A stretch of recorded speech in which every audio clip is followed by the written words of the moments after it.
Welcome to Whores Talk Horror. We're not really whores. We just like wordplay.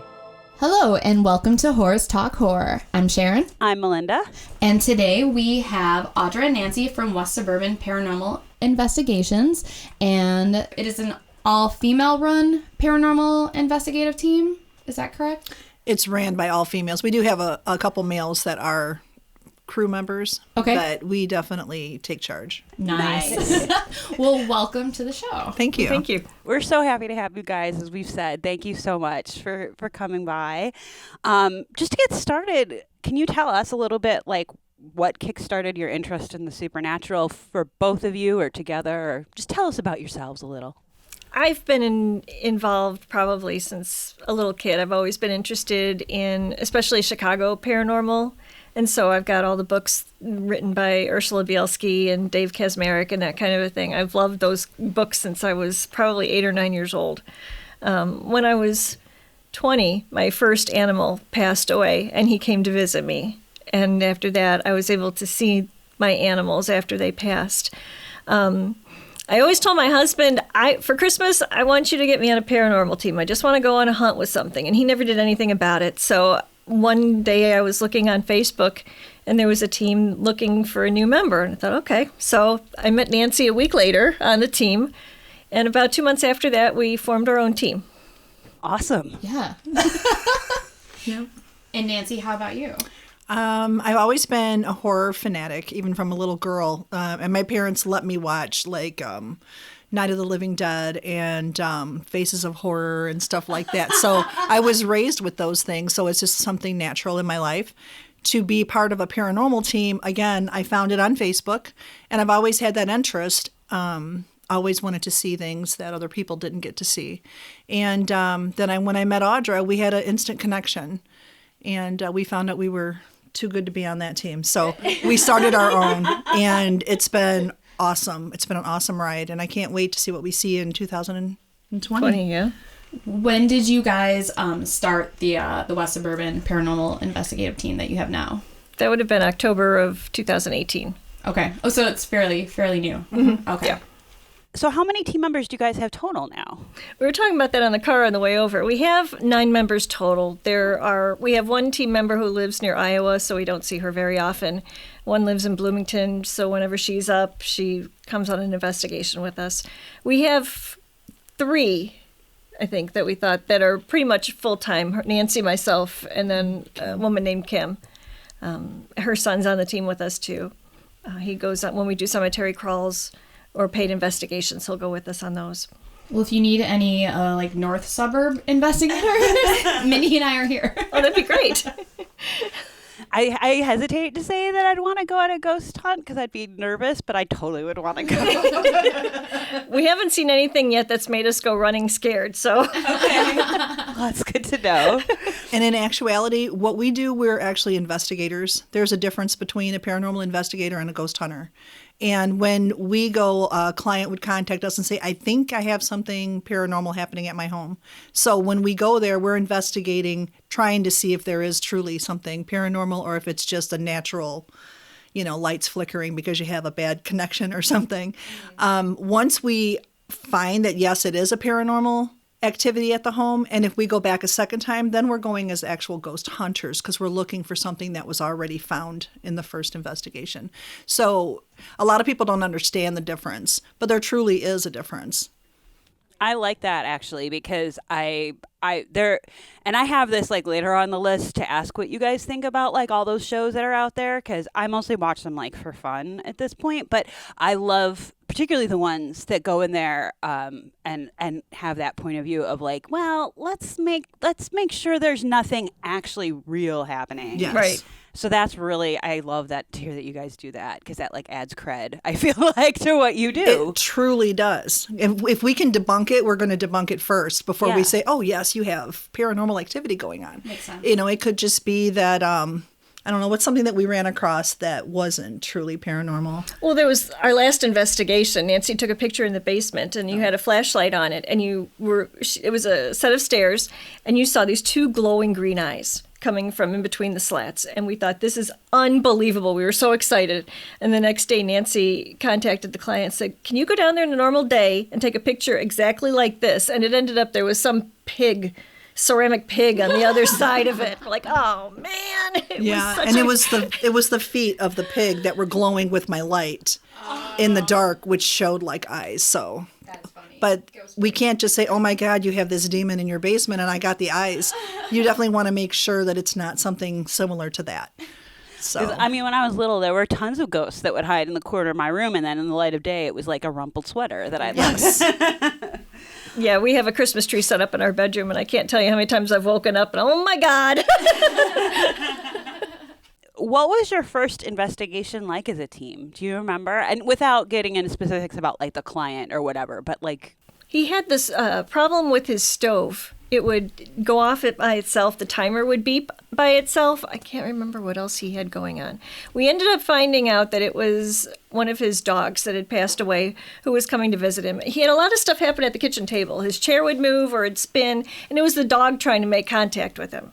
So we were doing an Echovox session, which is one of our pieces of equipment that has all these different syllables on it, and it pulls random syllables out. And we kept saying, can you please make the stove beep? Can you make the timer beep? And on the Echovox, you heard beep, beep. And we're like, okay, thank you so much. Not exactly what we were looking for, but thank you.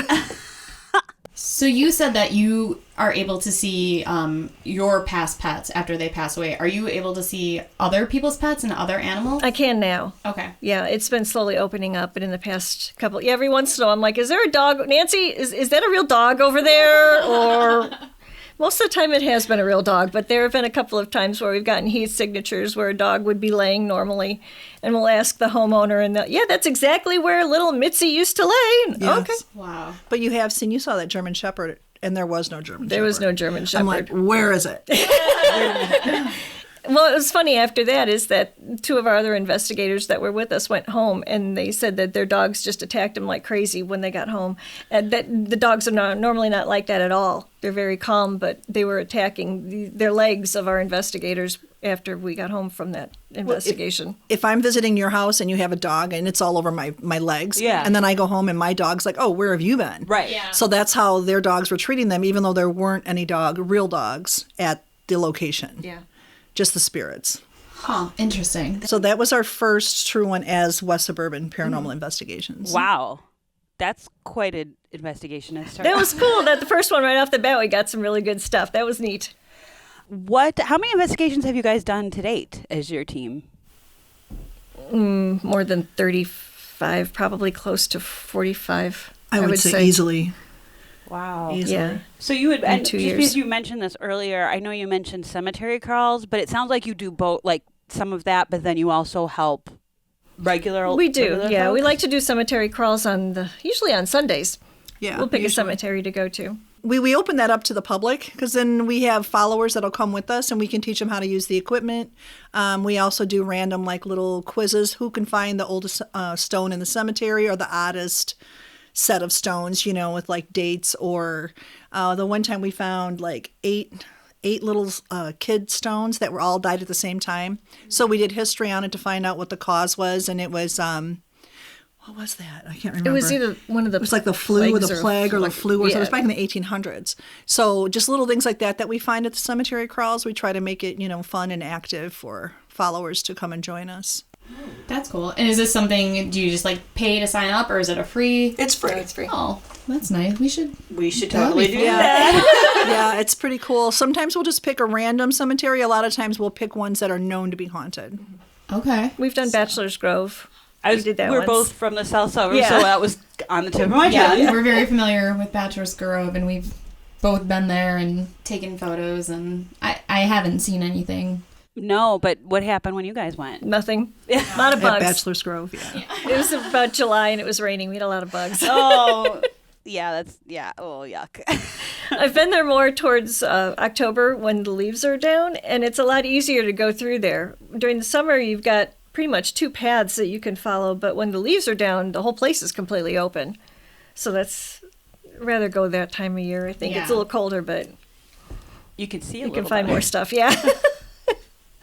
That's very cool. So what would you say, I'm going to say for cemetery crawls and for home investigations, what would you say would be your personal favorite piece of evidence that you found and why? Go ahead. Okay. You could take a minute to think about it. If you I already know this one. Okay. We investigated a home actually in Waterman, Illinois. There's a little boy spirit there named Richie, and we were really reaching out to him. He was following us throughout all the rooms. So we use an Echovox, which Audra mentioned earlier. It's kind of like a spirit box. And we were trying to get words to come through on there. With your natural hearing, a lot of times you're not going to hear spirits talking to you until you listen to the recorders or the videos afterwards. Well, when I was home that night listening through, this little boy was like right next to me because in the audio, and it wasn't through my spirit box that he spoke to me. He spoke to me with his natural voice. And what we feel happened is a portal was open there to try to communicate. And on the audio, it said, "This is for me," in a little kid's voice. And it was kind of like he stuck his tongue out afterwards, like, you know, he had like this attitude. And what we feel happened, since we were opening up a portal, that other spirits were trying to come through. But because we were originally reaching out to this little boy saying, "Richie, you know, come to us, give us a sign, tell us this, tell us that," he was telling the other guys, "No, this is for me. You guys can just go on." But we use that clip a lot when we do presentations and stuff. And Audra can actually let you hear it today. It is incredible. And that's my favorite piece of evidence. It is so clear. And so is this little boy Richie, is he attached to this house? Yes. Okay, he didn't just come through the portal like randomly. He's attached to this property. Yes. And do we know anything about him, like when he died or? Not the actual year that he died. I know that it was way back in the early 1900s. There's actually a doctor's spirit that's there. His father is there as well. There's multiple spirits in that home. It's pretty incredible. We love going there. We've been there a few times. And people live there, like Yes. just like with these spirits, or wow, and they're able to. They're fine with it. They have limitations. You can't come in my bedroom, and so far it seems like they've obeyed. Yeah, they really show a dominance toward the spirits and say, "You can live here, but this is my space. Stay out of my room." And it took them a while to get to that point. This is actually the owner of the home is someone I grew up with. Okay. So it makes it a little easier for us to get in there as many times as we want. And so I'm guessing all the spirits are benevolent spirits. There's no evil spirits or demons that... No demons. We do think that there is an evil spirit that lingers there, but it didn't come out too strong with us. Richie came out more than anything. And it could have been Richie's father, and he was just a man of the time. This is my house. This is the house is going to be run. The kids are not going to be heard, kind of a thing. So he may, not necessarily evil, but mean. Right. Okay. Gotcha. I guess that my favorite was probably a tattoo parlor we did in Aurora. And he's seen this little girl, and many other of the clients have seen this little girl, 8 years old, running back up and down the hallways in this little black dress and black shoes, black ribbon in her hair.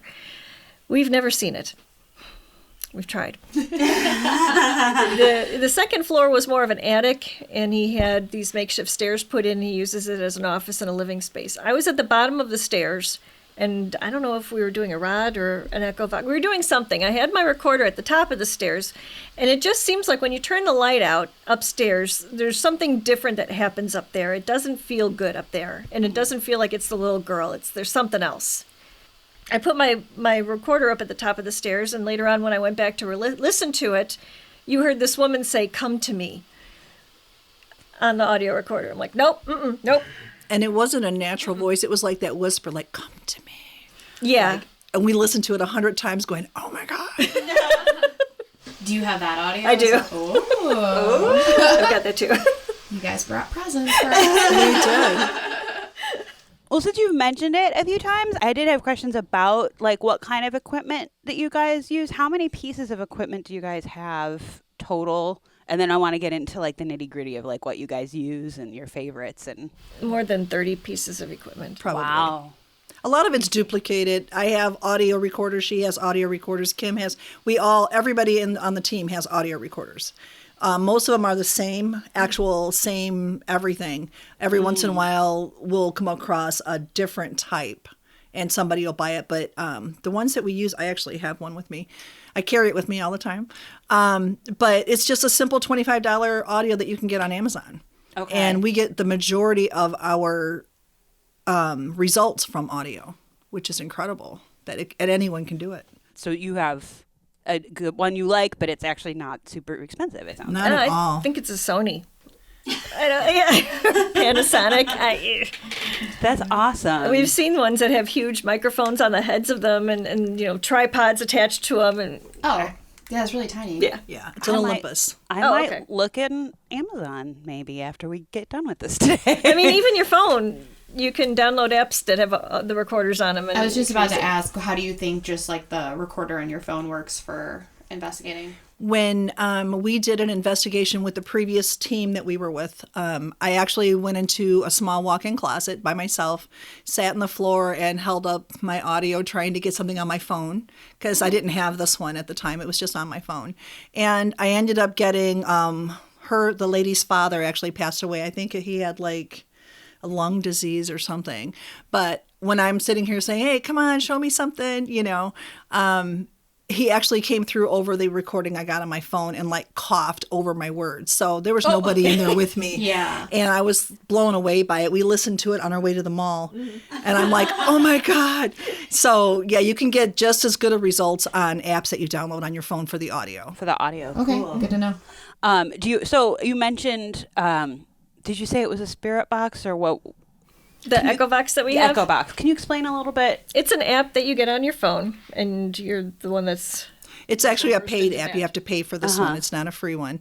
It's got like 6 boxes, and each box has thousands of syllables in it. And it circulates. You can either have it circulating this way, or just random. It's however you want to set it up. And with that, you're going to hear a lot of garble, basically. And then every once in a while, they'll form a word from all those syllables, and that word will come through. We'll get a name. We actually have gotten full sentences from this box. It just tries to make it a little bit easier for the spirits to talk to you. It is very similar to a spirit box, but a spirit box is done by radio waves instead of the syllables. So that's the difference between the two. I recommend the Echo Box over a spirit box any day. Well, because my thought when I've seen spirit boxes, and we mentioned this to somebody else we had on the show too, who had worked in the military with equipment, like audio and visual equipment. Well, but the spirit boxes, aren't those just like with your walkie-talkie as a kid picking up like radio waves? Like I feel like it's more, it's easier to get false results. And this sounds like this is a more direct, the Echo Box sounds like it's a more direct. We've gotten a lot of information from the Echo Box.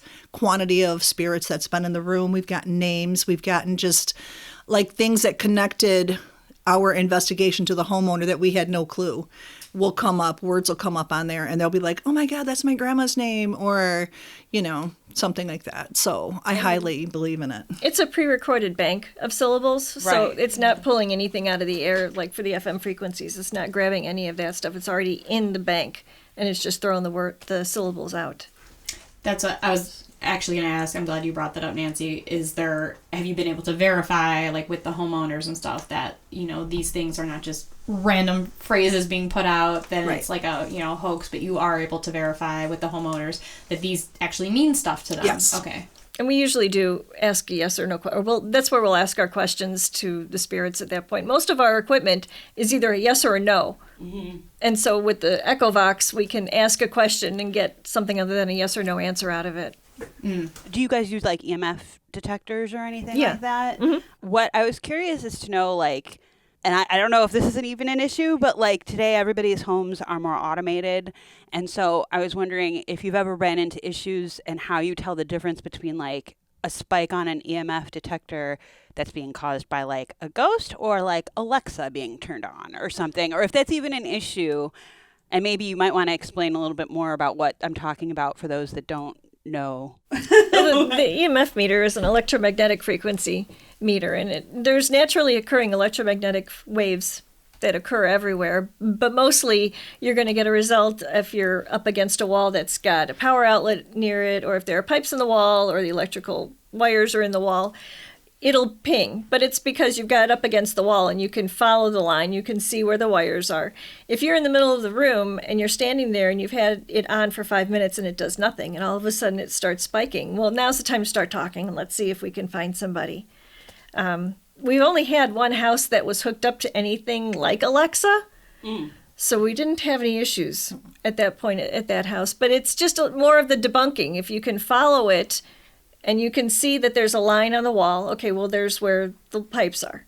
But if you're in the middle of a room, or we were at a depot, and right below us, there were all of the different electrical boxes in the basement, right below us. And then right outside the window, there were 2 huge air conditioner units. So we're like, okay, this is no big deal. We understand that this is where it's coming from. But we would go back further in the room, away from everything, and it was still going off. And so, well, maybe it's not so much. It's kind of one of my brother-in-law is an electrical engineer, and I meant to ask him at Christmas. I meant to talk to him, and I didn't get a chance to. That's handy, though. But yeah, that would have been. I gotta pull that guy aside and start talking to him about stuff. Note to self. Exactly how far away can we go? Do you have any thermal imaging equipment that you guys use? We did. One of our team members had it. Yeah. Never got any results really from it. What about video of any kind? We've always taken video, kind of like what you see on TV. We set up the video. We've gotten very little confirmation through video. Most of it's through photos or the audio. But we do set up video just in case. Was the dog thing, though, you saw one dog like laying in a spot, was that the thermal imaging? Yes. Okay. Mm-hmm. Oh, right. Was that basically like the only thing that you've ever captured? That's the only thing we ever captured. Well, there was something... At the pizza place in Sandwich. Oh, I forgot about that place. We were in the basement, and we were we were upstairs with the Echovox, and it said couch. And the owner goes, well, there's a couch in the basement. So, okay, so we all headed downstairs to the couch, and our team member put the thermal on the couch, and there was this little circular area on the armrest. On the couch, yeah. Where something may have been. Like a pizza shape? No, wasn't it? It was just like a small, like blurry shape. And then as we went on, it got lighter and disappeared. So it was definitely something heat that created it. But we also got other information in the basement. So there was definitely something in the basement. Okay. Oh. Can you tell us a little bit more about what else you got in the basement? We had the sensors were going off. We have sensors that we place around a room, and they're done by touch or energy around the antenna, so the lights will go off or they'll do an audio sound. We had those spread out throughout the basement the same time that we were down there by the couch looking at it, and we were like, can you give us a sign that you're here? All the normal stuff that we say. And the sensors were going off on the other side of the basement. There was nobody over there to make them go off. So it's not like one of us or the owner was there. So we definitely know there was something there. We also got a name of a girl that was that had passed away. I don't know if it was actually in this building or in that vicinity, but she didn't die like by natural causes. She was murdered. Oh my gosh. And so she was telling us like the trauma that she had went through our questions and through the pieces of our equipment. So. Was this something that you went on to investigate? Did you go through any like local history involving like murders of young girls or anything to find out her name? Or we did not take it to that extreme. But we did have the owner had an employee, and the owner said to the employee, "This is the name they got." And the employee goes, "Oh yeah, well, she used to work in that building. I don't think she worked for him, but when it was one of the different stores that they had an employee with that name on." So. Oh wow. So we just didn't take it any further than that, but it's the best pizza in Sandwich. Yeah, it is good pizza. Very good if anyone's in Sandwich, Illinois, do you want to give the name of the pizza place? Gonzo's Pizza. Gonzo's Pizza. And he doesn't mind us telling the history of his building. He loves to talk, so I think that, yeah. Okay, cool. So you mentioned sensors, like what kind of sensors, just I'm like, if you could give us an idea of like what other kinds of equipment you guys sometimes use, just because we're curious, and I know our listeners will be curious. We do some things using the Earth's energy. We've used pendulums and dowsing rods. Oh.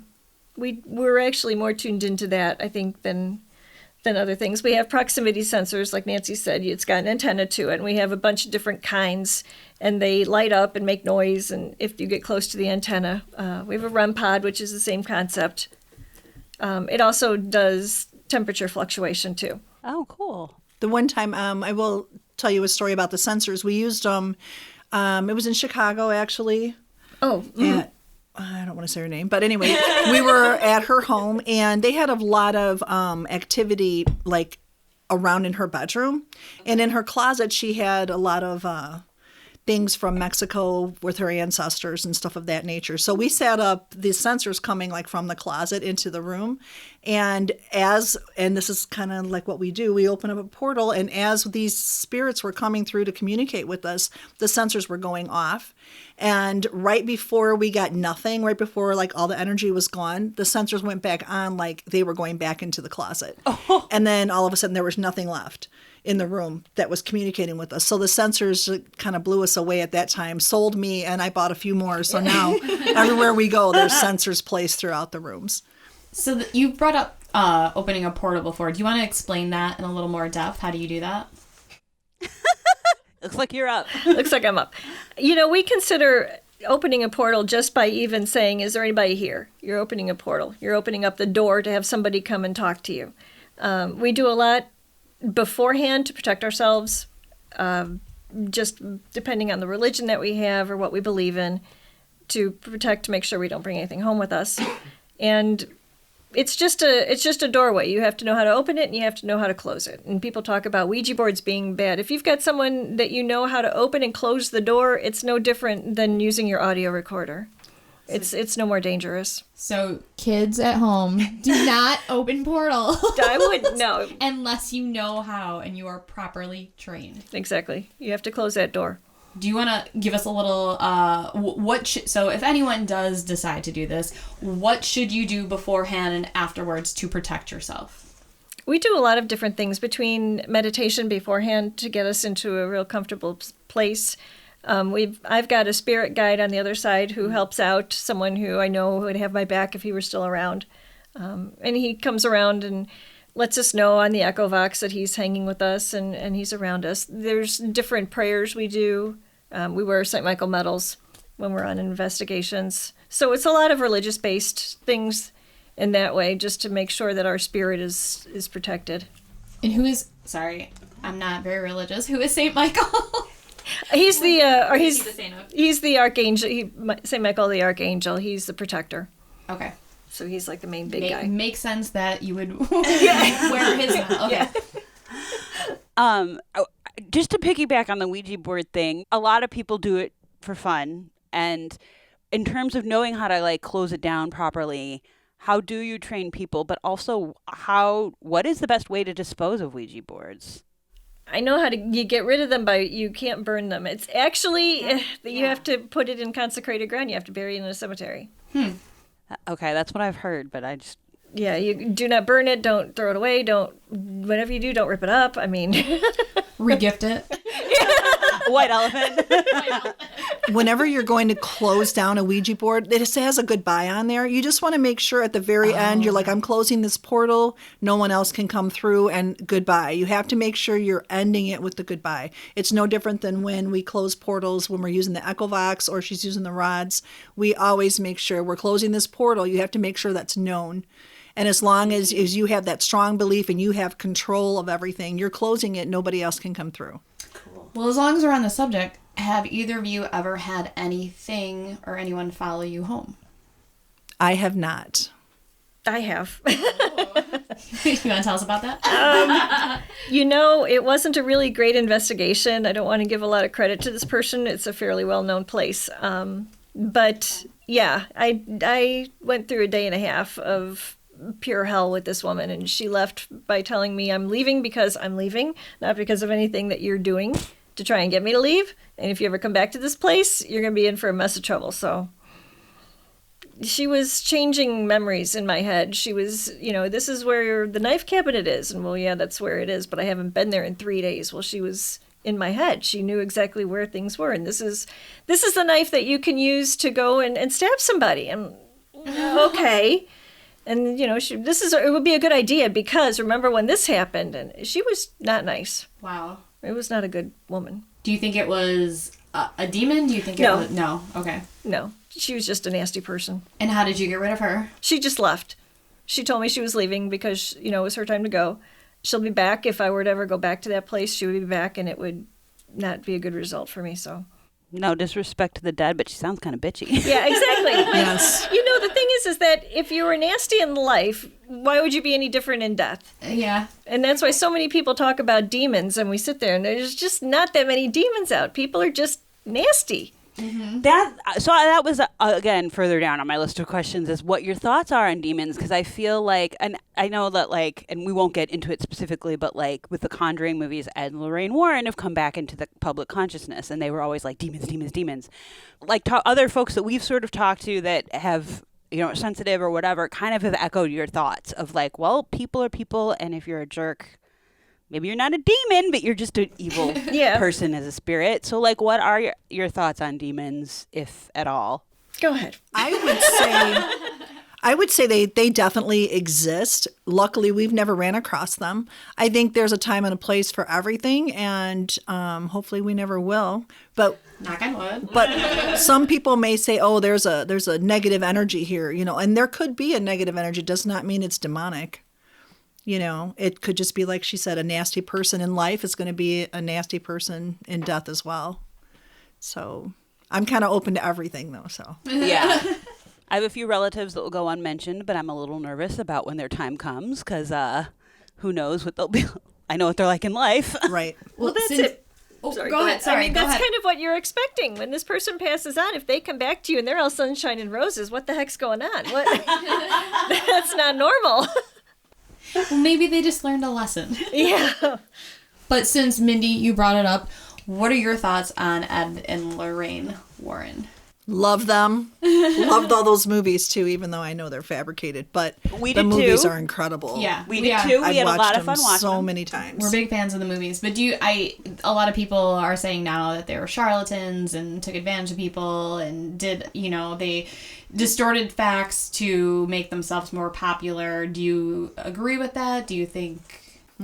I'm not sure if they did it on their own or if it was done by the movie producers and the TV. That I think originally they had the best interest in mind, that they really do want to help people. Mm-hmm. Yeah. But at a certain point, these producers are going to be like, okay, we need to see something. You need to show us something so that we can put that on TV or we can put that in the film. And so they may have had to go a little overboard sometimes to make the producers happy. Yeah, I know that the girl who, from the real story of The Conjuring, the first movie, was interviewed on some podcast, and she had said that her dad was really mad at Ed Warren because he thought he stirred up publicity for them, but she had said no, I think it was just because of who they were. They were genuinely our heart's in the right place. So I think so. Yeah. I do really want to go to their museum. I would love to. Yeah. Road trip. And go see the real Annabelle. Yes. Oh my God. Yeah. I do want to see her in person. Well, I wonder what they're doing with it now that they've passed. So her son, so their old house where they store all their stuff is run by their son now, and it's a museum. It's open to the public. Oh, okay. It's somewhere in Connecticut. yeah, I don't remember which town, but That's not too far. Yeah, you could easily find it and Google it and find out where it's at. Son-in-law, I want to make sure. Oh, is it son-in-law? Yeah, okay. I think so. Thank you. But yeah, it's totally open to the public as far as I know, and you can go visit it. Just don't taunt the Annabelle doll. Right. Because there are stories of people going there and taunting the doll, and then they leave and they die in a horrible car wreck, supposedly. So, yeah. No, I'd pay money to go into that museum. Yeah. I'd go in there. Oh, yeah. I just maybe protect myself. Yeah, for sure. Just definitely don't touch anything. Yeah. Oh my gosh. Or take pictures. Or don't take anything home with you. Yeah. Exactly. The little penny you see on the floor. Since we're talking about Ed and Lorraine Warren, I'm just going to transition. What are your thoughts on ghost shows? I used to watch the original Ghost Hunters show with Taps, and I thought because they kind of had the same mentality of let's go debunk things. Right. Originally, which I liked, but now it's sort of morphed into let's be ghost hunters. Do you guys feel, especially with the shows that are out there today, that they are detrimental to what you do to a degree, or is it good that they're getting the word out? We have to go into homes. I mean, usually when we get an interview, at some point, someone's like, so is it just like the stuff on TV? Oh. No, it's absolutely nothing like what you see on TV. The stuff on TV is faked. Yeah. And they may be like the Ed and Lorraine Warren where they went in with a good intention, but there's nothing. And not even, I was a huge fan of Ghost Hunters until I saw one episode where it was clearly faked evidence. And I'm like, you've got to be kidding me. That is so obvious. And I lost all respect for them at that point. And now that they're back on, I don't watch either of their shows that they have. I think the only person maybe who might be real would be the Dead Files. Yeah, somebody actually said to me that the Ghost Adventures show they thought caught some legit evidence, but we won't bag on Baggins because I don't want to. We don't want to get anybody upset. We've made fun of him on the show before. He's from Villa Park. I know. Oh, is he really? Yeah, He's he's from the out guy here. who went to Bachelor's Grove, but I call it bros hunting ghosts.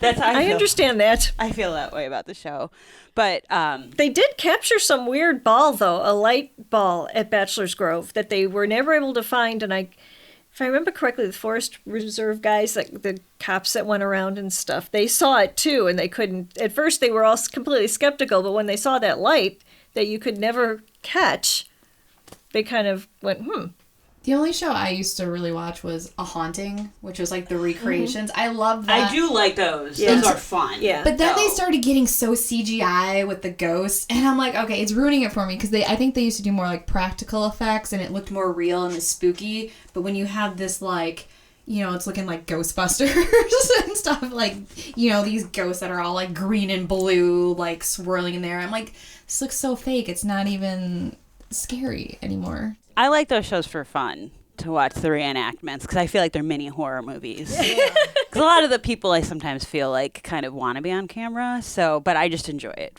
I don't take those seriously. But yeah, that's interesting that people would actually ask you like, oh, is this going to be like on the show? Yeah. We actually had a den mother call us for her 9-year-old troop. Can you come in and talk? It's like, are you serious? No, we're not going to come talk to a bunch of kids and scare the crap out of them. To talk about like I would evidence you love found? that. Yes. Yeah, when we would have loved that as kids, but like not most young kids probably. Well, and maybe their parents don't want their kids coming home scared to death because you went and told them a bunch of stories about what you've experienced. That's a good point. Yeah, so we were totally against it. Either that or they think we're going to come in with those huge backpacks with ectoplasms, and you're like, no. So you guys don't carry those? No, we don't. Do not. No proton packs. Yeah, right.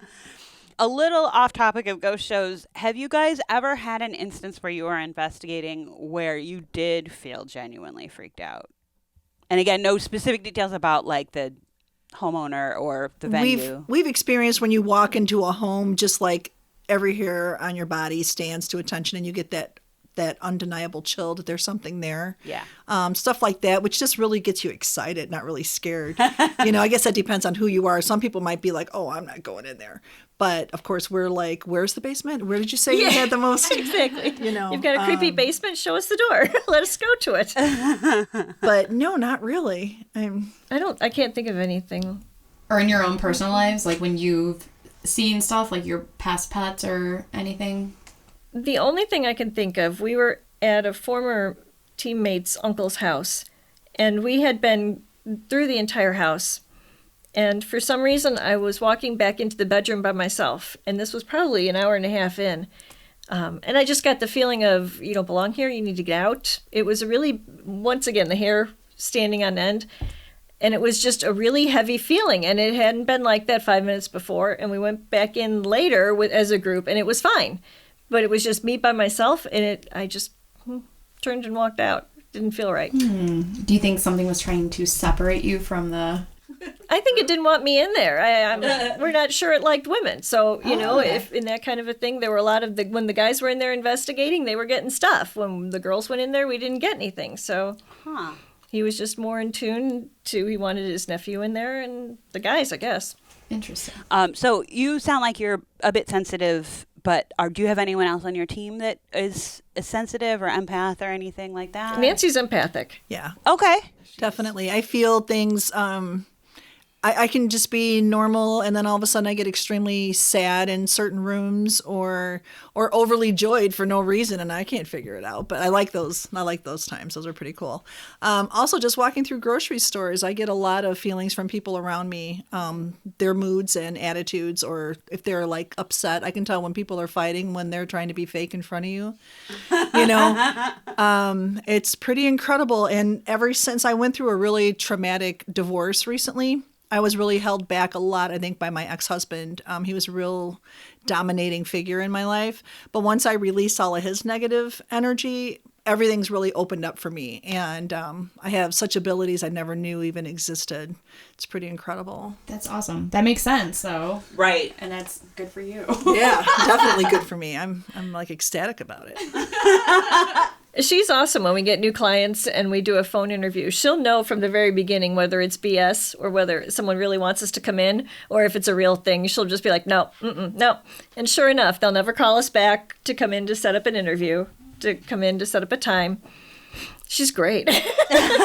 That's actually very handy. It is because you know what to do with your time, you know? Okay, we don't have to worry about them. Exactly. So piggybacking on the empath newly realized abilities conversation, do you either of you have anyone in your family who's also sensitive or who may be the opposite and is like, what are you guys doing? Like, and you feel what? Like, who is not a believer? Not really. Yeah. Not that I can remember. I don't really have a lot of family around me anymore. Most of my family's passed away. And the ones that I do have left are down south, like in Virginia area. So I really couldn't even answer that question. All I know is what I feel. And when I express it to like my kids, they're like, okay, Mom. You know, none of my kids have ever been into horror or the investigating. They all back me up. They don't, they don't call me crazy or anything, at least not to my face. But we actually took my son with us to one investigation, and he won't go back because the Echo Vox was saying his name. It was. And he telling was him to talk. Some really good responses from him. Yeah. So he may even have some abilities, but he's afraid to acknowledge it at this time. So maybe in the future we'll get him back. I don't know. How old is he, if you don't mind me asking? He's 22 now. Okay. He was probably 20 when we took him with us. Okay. Yeah. My grandmother she saw stuff. Okay. She saw a lot of stuff. I wish I'd written everything down before she passed away.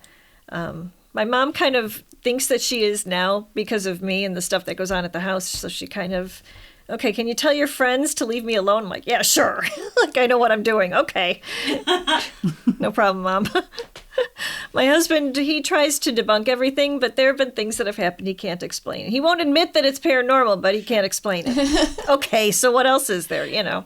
Well, it's a start, at least. It is. You know, my we daughter can't has explain seen it. things. She lives down in Bloomington. Oh, and okay. she's been in a couple of houses. The last house she was at, there were two little girls who played hide and seek with her all the time. So she sees more than I do at her age. So I'm kind of, I don't know, worried or interested. I'm not sure which, as to what she's going to be like when she gets older.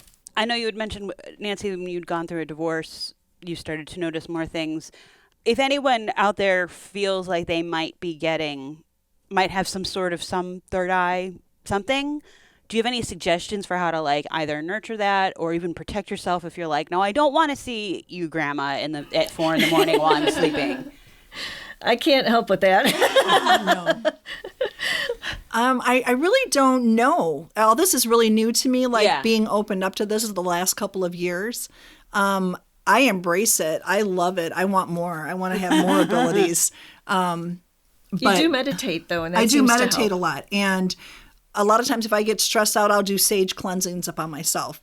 So I'm like, in with the good, out with the negative. And the more I do that, it seems like the more my mind is open to receive more of the gift. I highly suggest personal saging. That's incredible. How do you do that? Because I've saged my condo before, but I've never done a personal saging.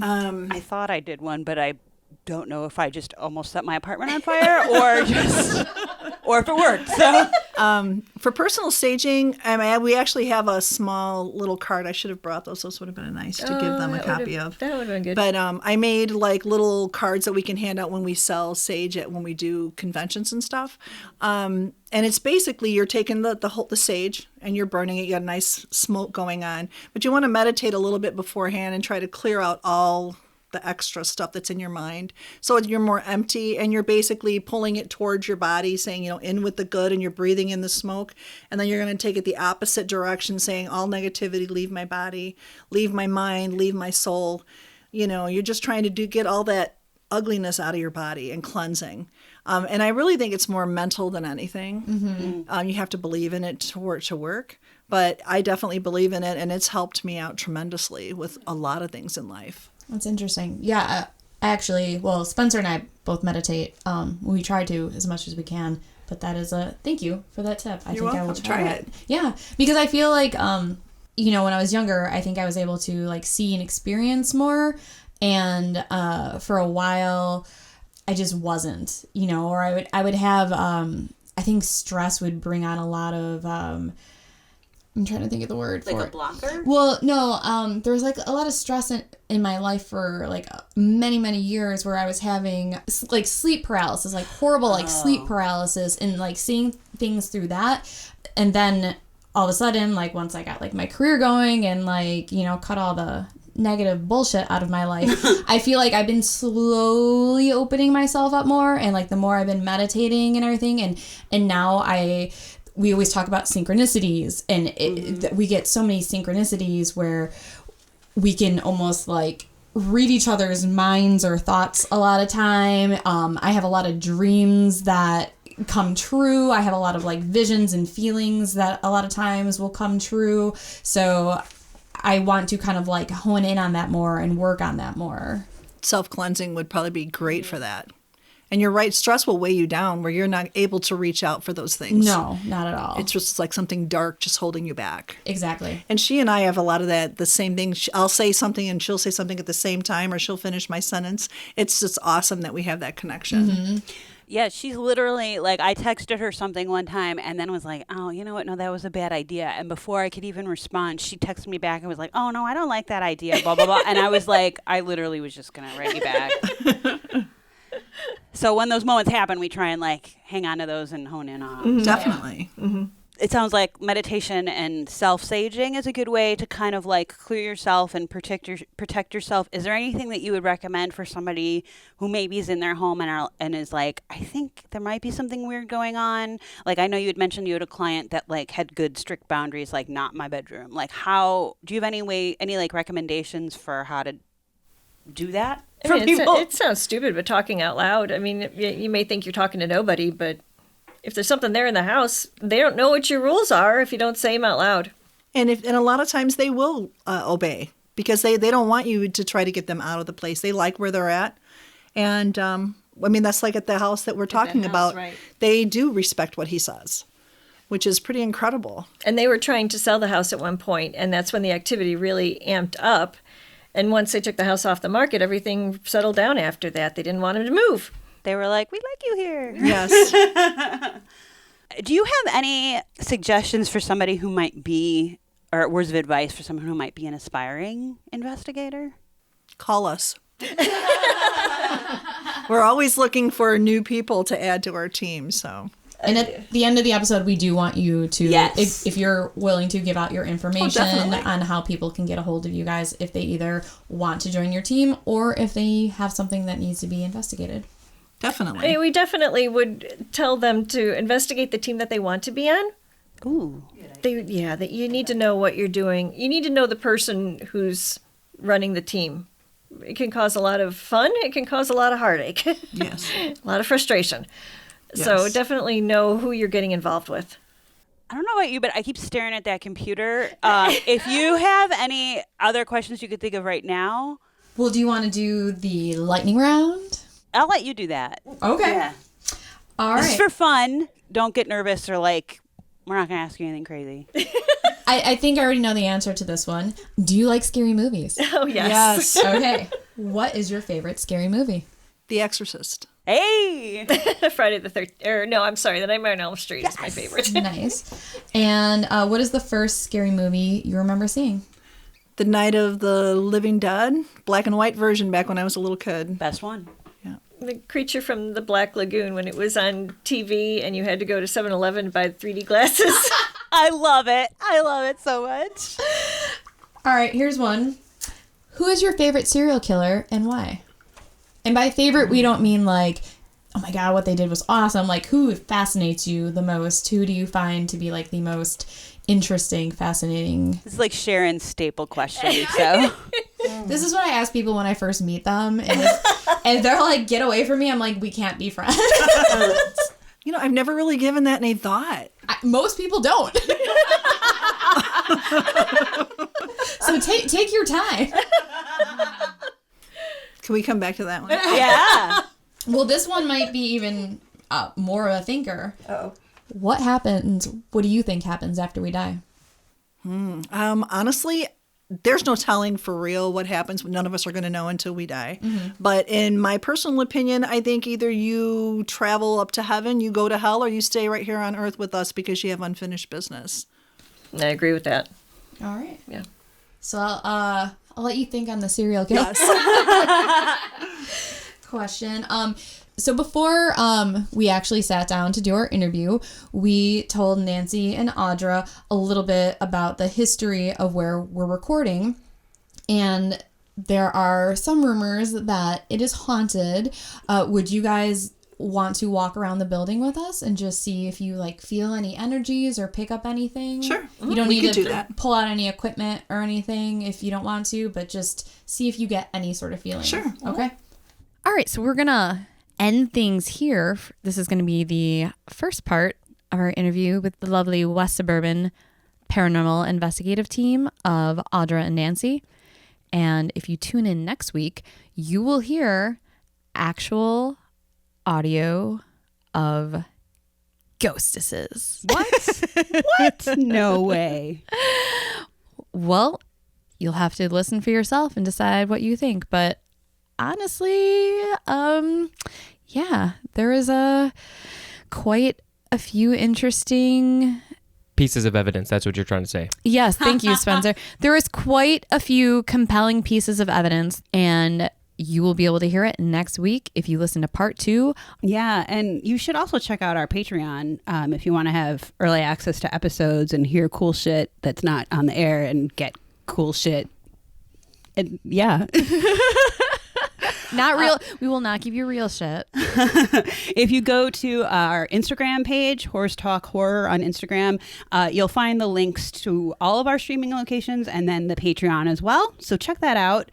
And we're on all the social medias, like the Twitters and the Facebooks and the Instagrams. So hit us up. And if you don't want to do any of that stuff, which I don't blame you, you can also email us at horsetalkhorror@gmail.com.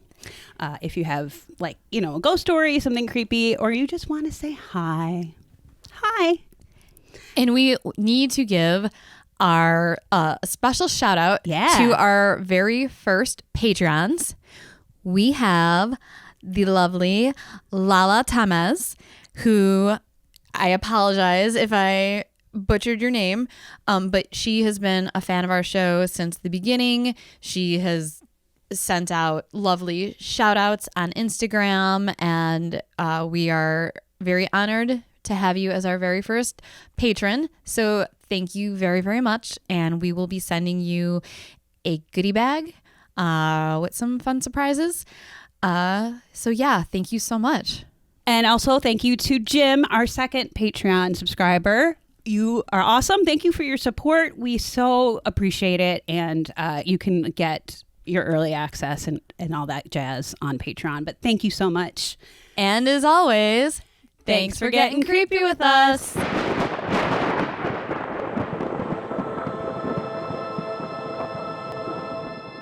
Sharon, you want a beer? Oh my God.